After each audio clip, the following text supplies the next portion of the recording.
بسم اللہ الرحمن الرحیم۔ السلام علیکم، میں ہوں آپ کا میزبان ساجد گندل۔ آج 8 دسمبر ہے، سال 2021۔ پاکستانی پولیس اور عدلیہ سب سے زیادہ کرپٹ ہے۔ ٹرانسپیرنسی انٹرنیشنل کی نئی رپورٹ نے ہلچل مچا دی ہے۔ اس کا تفصیلی تجزیہ آج کی ویڈیو میں آپ کے سامنے رکھوں گا۔ قائم شاہ اور شرجیل میمن کی عبوری ضمانت کو خارج کر دیا گیا ہے۔ محفل موسیقی اور شادی کی تقریبات کے حوالے سے مریم نواز کے موقف نے سب کو حیران کر دیا ہے۔ اسی خبر سے ہم آج کی ویڈیو کا آغاز کریں گے۔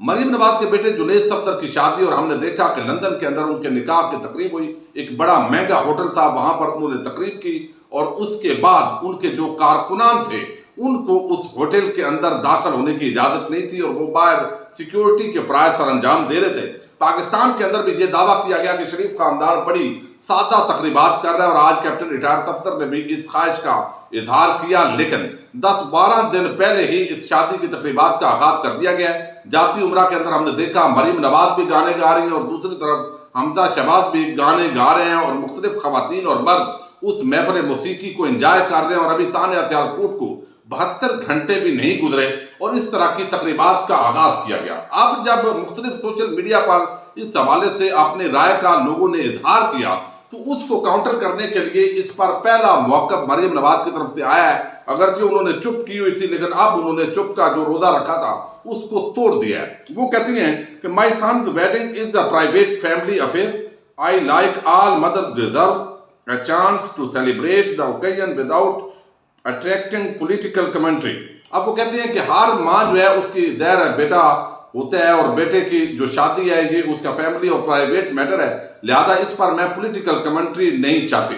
اس کے ساتھ انہوں نے کہا کہ میں تمام میڈیا پرسنل سے ریکویسٹ کرتی ہوں کہ آپ اس معاملے کو فیملی ریسپیکٹ کے تناظر کے اندر جو ہے وہ دیکھیں، اور یہ پرائیویسی کا معاملہ ہے۔ آپ سب کا بہت شکریہ، اس طرح کے تبصرے تجزیے اس میرے بیٹے کی شادی کی تقریب پر مت کیجیے۔ اب یہاں پر جو ہے بہت سارے سوالات کھڑے ہو گئے، چونکہ جو لیڈر کی زندگی ہوتی ہے، جو دعوے دار ہوتے ہیں کہ ہم لیڈر ہیں، ہم سیاستدان ہیں، ہم اس قوم کو لیڈ کرتے ہیں، تو ان کی زندگی پرائیویٹ نہیں ہوتی۔ یہ ایک بڑا ڈیبیٹیبل کویسچن ہے، کیونکہ ان کا جو اجتماعی اخلاق ہے، کردار ہے، اس کی بنیاد پر ان کو لیڈر یا سیاستدان کنسیڈر کیا جاتا ہے۔ اب ہم دیکھ رہے ہیں کہ کس طریقے سے یہاں پر یہ منافقانہ طرز عمل ہے، اور دوسری طرف وزیر اعظم عمران خان کی اہلیہ ہیں، وہ پردہ دار خاتون ہیں، گھر بیٹھی ہوئی ہیں، نہ انہوں نے کبھی کسی کا جواب دیا نہ بیان دیا، لیکن ان کو ٹارگٹ کس نے کیا؟ مریم نواز نے۔ مریم نواز کے حوالی صحافیوں نے ایک پورا پراپیگنڈا کیا، لیکن وہاں پر کوئی شرم اور کوئی حیا کسی کو نہیں آتی۔ یہاں ہم نے یہ بھی دیکھا کہ وزیر اعظم کی جو اہلیہ ہے، ان کی جو ہمشیرہ ہے، وہ اپنے معاملات چلا رہی ہیں، لیکن اس کو بھی خاص طور پر ٹارگٹ کیا گیا، چونکہ وہ وزیر اعظم عمران خان کی ہمشیرہ ہے۔ لیکن اب یہاں پر یہ پرائیویٹ معاملہ ہو گیا۔ اس پر عثمان سعید بصرہ نے بڑا زبردست ایک تبصرہ کیا ہے۔ وہ کہتے ہیں کہ عمران خان کی بیوی سیاست میں ہے، نہ کسی معاملے کا حصہ ہے، اس کی ذات پر اخلاق باختہ حملے، بہتان، جھوٹے الزامات لگوانے۔ کبھی سوچا کہ نجی معاملہ پرائیویسی کیا ہوتی ہے؟ اپنے سوشل میڈیا کو خان کی بہنوں پر کیچڑ اچھالنے کے لیے استعمال کرنا تمہارا کون سا استحقاق ہے؟ سارا خاندان ہی منافقت کا شاکار ہے۔ اور یہ ہم نے دیکھا ہے، مریم نواز ہو یا ان کی حواری جو طبقہ ملامتیہ کے صحافی ہیں، وہ انتہائی منافقت کا مظاہرہ کرتے ہیں۔ جب شریف خاندان کا معاملہ ہوتا ہے تو اس کے اندر آپ بھائی سیلیبریٹ کریں، یہ آپ کا رائٹ ہے والدہ کی حیثیت سے، لیکن لیڈرز کی جو زندگی اور کردار ہے وہ پرائیویٹ نہیں ہوتا۔ اس لیے کہ اگر آپ اپنے گھر کے اندر انڈین گانے لگا کر اس پر آپ انجوائے کریں گی، تو اس کا مطلب ہے یہ آپ کی شخصیت کا ایک کریکٹر ہے۔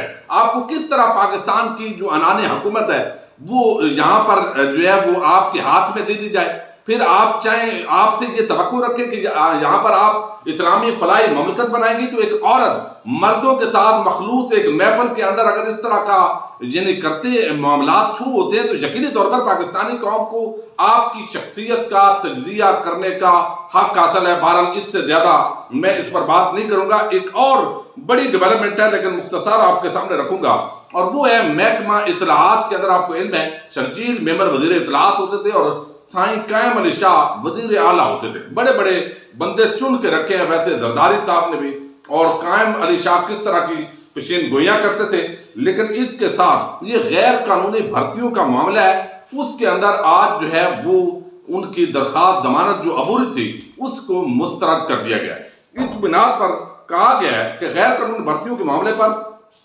سندھ ہائی کورٹ میں سابق وزیر اعلیٰ قائم علی شاہ اور شرجیل میمن کی درخواست ضمانت کی سماعت ہوئی ہے۔ عدالت نے قائم علی شاہ کی عبوری ضمانت خارج کرتے ہوئے نیب کورٹ میں پیش ہونے کے لیے ان کی 10 روز کے لیے حفاظتی ضمانت منظور کر لی ہے۔ اب یہ اس لیے میں نے خبر رکھی ہے، اس کے اندر اتنا شاید بدل نہ ہو، کیونکہ آگے جو ٹرانسپیرنسی انٹرنیشنل کی رپورٹ ہے اس کے تناظر کے اندر ہم اس کے اندر بھی بات کریں گے۔ 10 روز کے لیے حفاظتی ضمانت ساتھ منظور کر لی ہے قائم علی شاہ کی۔ عدالت نے کہا کہ نیب آرڈیننس کے تناظر میں درخواست کو مزید نہیں سن سکتے۔ اس دوران سماعت وکیل نے کہا کہ شرجیل میمن ملک سے باہر ہے، 10 روز میں پیش نہیں ہو سکتے، جس پر عدالت کا کہنا تھا کہ آپ چاہیں تو درخواست ضمانت واپس لے لیں، مزید مہلت نہیں دے سکتے۔ وکیل نے مزید کہا کہ وہ بیرون ملک ہے، پاکستان آئیں گے تو ان کو گرفتار کیا جا سکتا ہے۔ شرجیل میمن کے وکیل نے استدعا کی کہ نیب کورٹ میں پیش ہونے کے لیے مہلت دی جائے، لیکن عدالت نے مہلت کی استدعا بھی مسترد کر دی، اور یہ دونوں جو صاحب ہیں، یعنی اس وقت کا ایک وزیر اعلیٰ سندھ اور ایک جو شرجیل میمن ہے وزیر اطلاعات، غیر قانونی بھرتیوں کے معاملے پر درخواست جو ہے سندھ ہائی کورٹ نے ان کی مسترد کر دی ہے۔ اب یہاں پر جو ہے یہ دیکھنا ہے کہ یہ کیا ان کی درخواست ضمانت منظور نہیں ہوگی؟ نہیں، یعنی آپ کے لیے یہاں احتساب عدالت ہو، اوپر ہائی کورٹ ہو، سپریم کورٹ ہو، کہیں نہ کہیں سے ان کی ضمانت ہو جاتی ہے۔ ہم نے یہ دیکھا ہے کہ اس ملک کے اندر احتساب کے نام پر جو قومی چور، ڈاکو، لٹیرے، جنہوں نے اربوں کھربوں روپے کی کرپشن کی ہے، ان کے حوالے سے اور ایک عام آدمی کے لیے عدالت کے اندر واقعتاً ایک دوہرا معیار ہے۔ لیکن پہلے میں آپ کے سامنے ٹرانسپیرنسی انٹرنیشنل کی وہ رپورٹ پیش کرنے لگا ہوں جس کے اندر کچھ سوالات اٹھائے گئے ہیں اور پولیس اور عدلیہ کو کرپٹ ترین ادارہ قرار دیا گیا ہے۔ لیکن یہ آپ کو علم ہے بیرونی ایجنڈا بھی ہو سکتا ہے۔ ٹرانسپیرنسی انٹرنیشنل کئی مرتبہ ایسے کام کرتی ہے جو طبقہ ملامتیہ کے صحافی اس کو فیڈ کرتے ہیں اور ایک خاص قسم کا ماحول انہوں نے بنانا ہوتا ہے، لیکن یہ ایک پبلک پرسیپشن تو ہے۔ اسی تناظر کے اندر یہ رپورٹ بنائی گئی ہے۔ پہلے میں آپ کے سامنے رکھتا ہوں اس کے عام کنٹینٹ اور پھر ہم اس کا تجزیہ کریں گے کہ یہ رپورٹ کیا درست ہے یا کوئی سازش ہے یا غلط ہے۔ ٹرانسپیرنسی انٹرنیشنل نے ملک بھر میں کرپشن پرسیپشن سروے 2021 جاری کیا ہے، یعنی یہ کوئی ان کے اعداد و شمار نہیں ہے بلکہ یہ ایک پبلک پرسیپشن پر مبنی ان کی رپورٹ ہے کہ عوام کیا رائے رکھتے ہیں، عوام کیا سوچتے ہیں پولیس کے بارے میں، عدلیہ کے بارے میں، کہ ان میں سے کون سا کرپٹ زیادہ ہے۔ جس میں ملک بھر میں کرپشن، مہنگائی اور بے روزگاری کی بڑی وجوہات کے بارے میں پاکستانی عوام کی رائے طلب کی گئی۔ سروے میں عوام کی رائے میں بتایا گیا کہ کمزور احتساب، طاقتور طبقے کی ہوس اور کم تنخواہیں کرپشن کی سب سے بڑی وجوہات ہے۔ 3 وجہ وہ کہتے ہیں بتائی گئی ہیں اس کے اندر۔ کمزور احتساب، یعنی قومی مجرموں، چوروں، ڈاکوؤں، لٹیروں کا احتساب نہیں ہو سکا، یہ ایک بڑا جینوئن ایشو ہے۔ طاقتور طبقے کی ہوس، یہ لالچی ارب کھرب پتی بن جاتے ہیں، مزید بھی آگے عوام کا خون پسینہ نچوڑنے پر تل جاتے ہیں لوٹنے کے لیے، یہ ان کی ہوس پرستی اور جو ملازمین ہیں ان کی تنخواہیں کم ہونا، یہ ایک بڑی وجہ ہے کرپشن کی، یہ بتایا گیا۔ اب سیاستدانوں کی کار سرکار میں مداخلت اور پالیسیوں پر عدم عمل کی وجہ سے مہنگائی میں اضافہ ہوا ہے۔ سروے میں پاکستانی عوام نے پولیس کو ملک کا سب سے کرپٹ ترین ادارہ قرار دیا ہے، جبکہ عدلیہ کو کرپشن میں دوسرے نمبر پر جگہ دی ہے۔ پہلا نمبر پولیس کا، دوسرا عدلیہ کا، یعنی پروسیکیوشن، تفتیش، اور آگے آپ دیکھ لیں کہ جس نے فیصلہ دینا ہے ادارے نے۔ سروے کے مطابق 92.9% پاکستانیوں کی رائے میں سب سے زیادہ مہنگائی تحریک انصاف کے دور میں ہوئی۔ یقیناً 85% افراد کا کہنا تھا کہ پچھلے 3 سال میں ان کی آمدنی میں کمی آئی ہے اور وہ موجودہ حکومت کی خود احتسابی سے بھی مطمئن نہیں ہے، یعنی حکومت کے اندر بھی جو کالی بھیڑیں ہیں اور جہاں پر ان کی غلطی ہوتی ہے اس کی اصلاح کے حوالے سے یہ بھی عوام نے اعتماد نہیں کیا۔ اس رپورٹ کے مطابق 66.8% عوام کا خیال ہے کہ احتساب کا عمل جانب دارانہ ہے، جبکہ 50% لوگوں کے خیال میں مہنگائی اور بے روزگاری میں اضافے کی وجہ حکومت کی نااہلی ہے۔ اب دیکھ لیجئے احتساب جو ہے وہ اس کا مطلب یہ نہیں ہے کہ یہ چور نہیں ہے اور ان کو نیب نے پکڑا ہوا ہے۔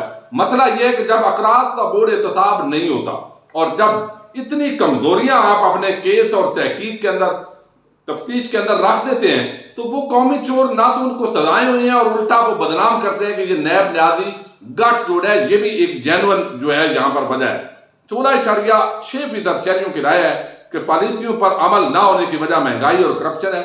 51.9 لوگوں کا کہنا ہے کہ کرپشن عام وجہ